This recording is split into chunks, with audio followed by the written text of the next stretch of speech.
କୁହ।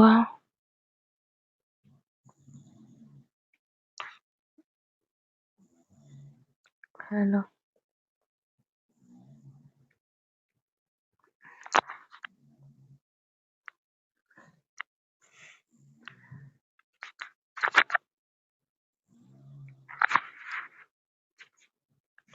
ଆରେ କଥା ଯଦି ହେବି ଏ ଆପରେ କଣ କରିବି ଡାଇରେକ୍ଟ ହେବି ସେ ପଇସା।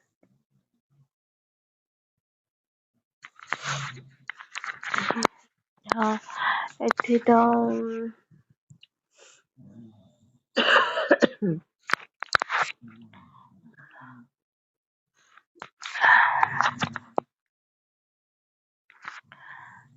ଏଠି ତମେ ଯଦି 20-25 ମିନିଟ୍ କଥା ହବ ମିନିମମ୍ ତମର 5-6 ହଜାର ଟଙ୍କା ଖର୍ଚ୍ଚ ହେଇଯିବ।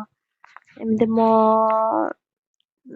WhatsApp ନମ୍ବର ତମେ କହୁଛ ତ ଡାଇରେକ୍ଟ ପେ କରିଦେବି ବୋଲି, କିନ୍ତୁ ମୁଁ ସମସ୍ତଙ୍କୁ ଫୋନ ନମ୍ବର ଦିଏନି। ତାପରେ କିଏ କେମିତି, କିନ୍ତୁ ତୁମ ସହିତ ଯୋଉ 2 ମିନିଟ୍ କଥା ହେଲି ନା ଲାଗୁଛି ତମେ ଭଲ ବୋଲି।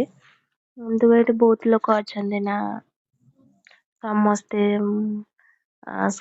ଫୋନ ନମ୍ବର ମାଗୁଛନ୍ତି, କିନ୍ତୁ ସମସ୍ତଙ୍କୁ କଣ ଦେଇ ହବ କି? ସମସ୍ତେ ବି ସେଇ ଫୋନ ପେ କରିବା ପାଇଁ ବି କହୁଛନ୍ତି।